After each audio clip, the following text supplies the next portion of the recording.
प्रथम अध्याय सरल सह समीकरण इंट्रोडक्शन।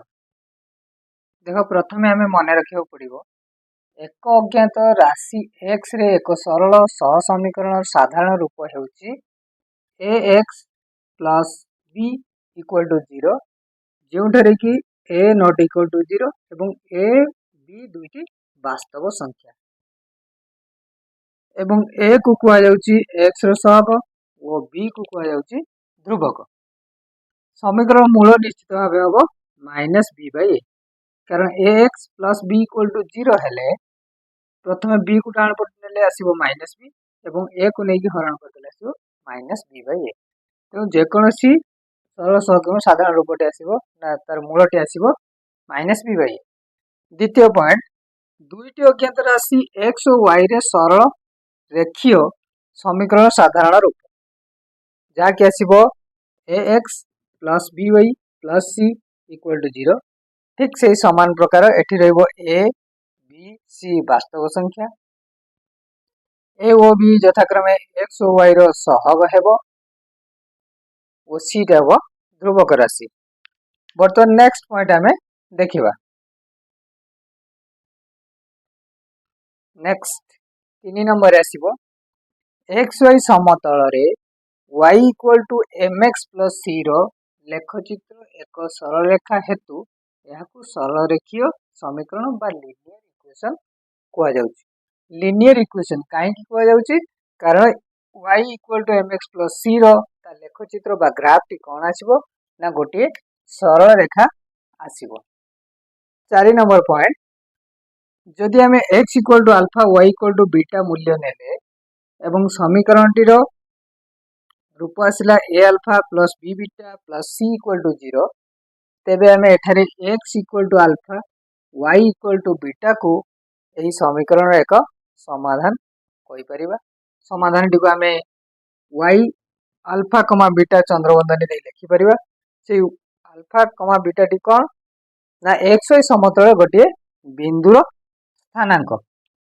तापर नेक्स्ट हमें देखिबा गोटे सरल समीकरण रो ज्यामितिक परिप्रकाश।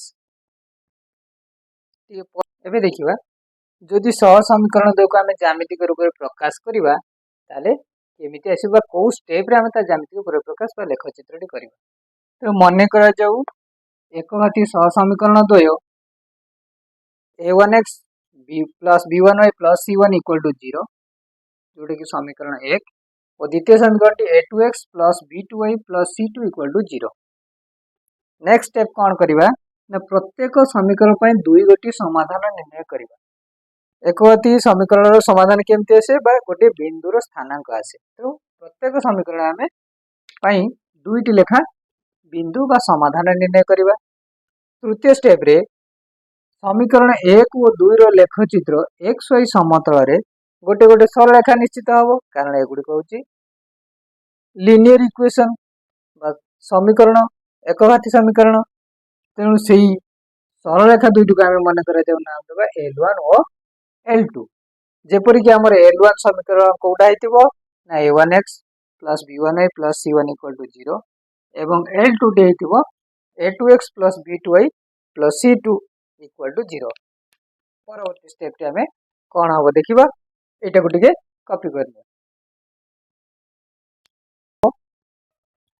L1 और L2 द्वयर छेद बिंदु P नहीं उक्त बिंदु x स्थानक y स्थानक निर्णय करा जाऊ। छेद बिंदु सिना हमें P नहीं जिबा जदि छेद करूथिबे मात्र दुईटी सरल रेखा परस्पर को तीन प्रकार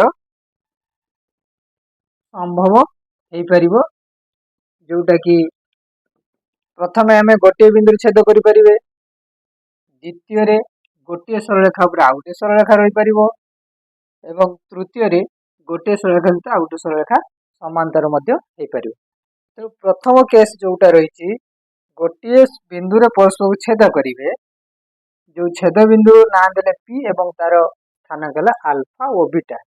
एई परिस्थिति रे तार समाधान हबो अल्फा और बीटा जोटी L1 और L2 परस्पर छेदी। द्वितीय केस रे कोन हबो ना गोटे सरल रेखा ऊपर आउ एक सरल रेखा रही परिबो ଯେମିତି କି L1 ଉପରେ L2 ରହିଲେ ସେ ଦୁଇଟି ସରଳରେଖା ଏକ ଓ ଅଭିନ୍ନ ହେବେ। ସେମାନଙ୍କର ଛେଦବିନ୍ଦୁ କେତେ ଆସିବ? ନିଶ୍ଚିତ ଅସଂଖ୍ୟ ଆସିବ। ତେଣୁ ଏହାର ଅସଂଖ୍ୟ ସମାଧାନ ହେଇପାରିବ। ତୃତୀୟ କେସରେ କ'ଣ ନା ଗୋଟିଏ ସରଳରେଖା ଏବଂ ଦ୍ୱିତୀୟ ସରଳରେଖା ସହିତ ତାହା ସମାନ୍ତର ହେବ, ଯାହାକି କେବେ ପରସ୍ପରକୁ ଛେଦ କରିବେ ନାହିଁ।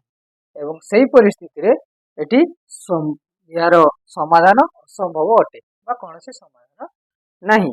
ପରେ ମଧ୍ୟ ସେଇ ଷ୍ଟେପ୍ ଗୁଡ଼ିକ ଆସିବ। ତେଣୁ ବର୍ତ୍ତମାନ ପାଇଁ ଏତିକି ତମେ କପି କରିନିଅ ପିଲାମାନେ।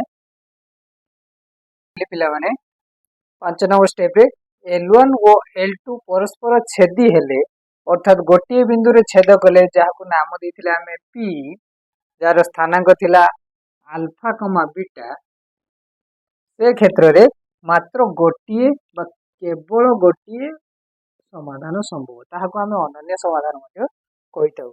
ତାର ଅର୍ଥ ହେଲା x equal to alpha O y equal to beta ଦ୍ୱାରା ଦୁଇଟି ଯାକ ସମୀକରଣ 1 ଓ 2 ସିଦ୍ଧ ହେବେ।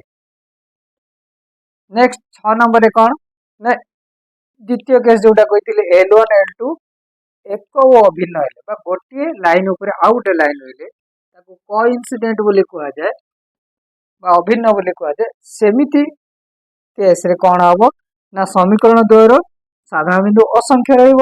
ତେଣୁ ଏହାର ଅସଂଖ୍ୟ ସମାଧାନ ସମ୍ଭବ ହୋଇପାରିବ।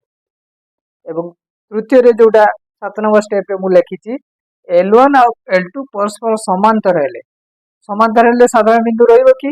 ଆଦୌ ରହିବ ନାହିଁ। ତେଣୁ L1 ଓ L2 ସମାନ୍ତର ହେଲେ ଏହାର କୌଣସି ସମାଧାନ ରହିବ ନାହିଁ ବା ସମାଧାନ ଅସମ୍ଭବ ରହିବ। ଏକୁ ମଧ୍ୟ ଟିକେ ଟିପି ନିଅ।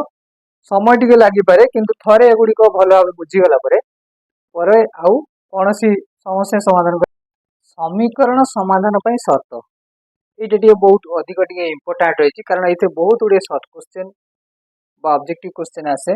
ତେଣୁ ଏହାର ସର୍ତ୍ତଟି ନିଶ୍ଚିତ ମନେ ରଖିବାକୁ ପଡ଼ିବ ସମାଧାନ କରିବା ପୂର୍ବରୁ। ତେଣୁ ଯଦି ଆମେ ଲେଖିଲେ ଦୁଇଟି ସମୀକରଣ L1 O L2 a1x plus b1y plus c1 equal to 0 ଏବଂ L2 ହେଲା a2x plus b2y plus c2 equal to 0, ହେଉଛି ଦୁଇଟି ସମୀକରଣ। ତ ସମୀକରଣ ସମାଧାନ ଦୃଷ୍ଟିରୁ ସେମାନଙ୍କର ନାମକରଣକୁ ଆମେ ଏଇପଟରୁ ବା ଶେଷ ତୃତୀୟ କଲମରେ ଲେଖିବା।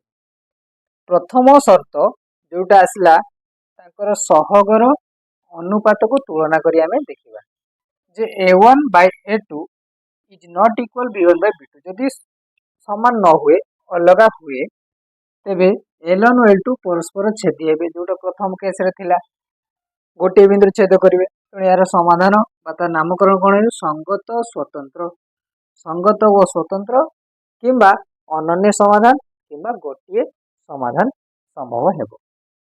ଦ୍ୱିତୀୟ ପରିସ୍ଥିତିରେ କ'ଣ ନା ଗୋଟିଏ ସରଳରେଖା ଉପରେ ଆଉ ଗୋଟିଏ ସରଳରେଖା ଯୋଉଠି ରହିବ, ସେ ପରିସ୍ଥିତିରେ କ'ଣ ଆମେ କରିବା ନା ତିନିଟି ଯାକ ଅନୁପାତ ଯଦି ପରସ୍ପର ସମାନ ଆସିଗଲା, ତାହେଲେ L1 ଓ L2 ସରଳରେଖା ଦ୍ୱୟ ପରସ୍ପର ଏକ ଓ ଅଭିନ୍ନ ହେବେ ବା ସମାପତିତ ହେବେ ବା ଗୋଟିଏ ରେଖା ଉପରେ ଆଉ ଗୋଟିଏ ରେଖା ରହିବ।